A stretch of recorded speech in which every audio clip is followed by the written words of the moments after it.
Ang inyong mapapanood ay batay lamang sa ating nasagap na impormasyon at masusing pananaliksik. Wala tayong pinapanigan o ano paman. Maraming salamat po. My God, I hate drugs.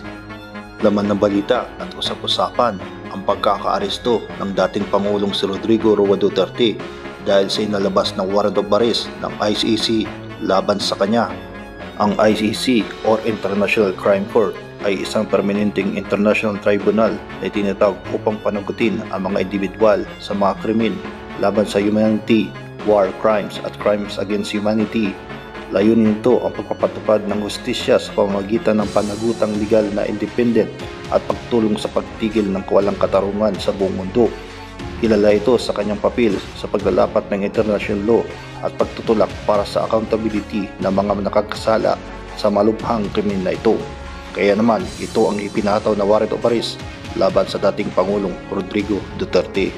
Ayon kay Fadi El Abdallah, spokesperson, head of public affairs ng ICC, ang ICC ay naghain ng warrant of arrest laban sa dating Pangulong Rodrigo Roa Duterte sa reklamong crime against humanity. Bagamat na umaklas na ang Pilipinas sa ICC lamang 2019, ay pwede itong makipagtulungan sa local Interpol dito sa ating bansa. Ang Interpol or International Criminal Police Organization ay isang pandaigdigang hinsa na nagtataguyod ng kooperasyon sa pagitan ng pulisya mula sa iba't ibang bansa. Ang kanilang pangunahing layunin ay labanang international crimes sa pamamagitan ng informasyon, sharing, operational support at pagtulong sa law enforcement operation. Sila ay nagsasagawa ng investigasyon ng transnational crimes tulad ng illegal drugs, human trafficking, cybercrime at terrorism. Ang kanilang papel ay pagtulungan ang mga bansa sa pagbibigay ng katarungan at panagutin ang nakagawa ng matinding krimen. March 11, taong 2025, galing umano sa bansang Hong Kong ang dating Pangulong Rodrigo Roa Duterte kasama ang kanyang asawa at ang pamilya. Sa hindi inaasahan ay inarangan ito agad ng mga otoridad at nagkaroon ito ng komosyon sa pagitan ng otoridad at ang kanyang pamilya. Magsakay tayo lahat dyan. Ayaw ka magsama kayo dito ay magkarga niya. Lakaw na ayaw ay nagkakon ng bata ayaw sila.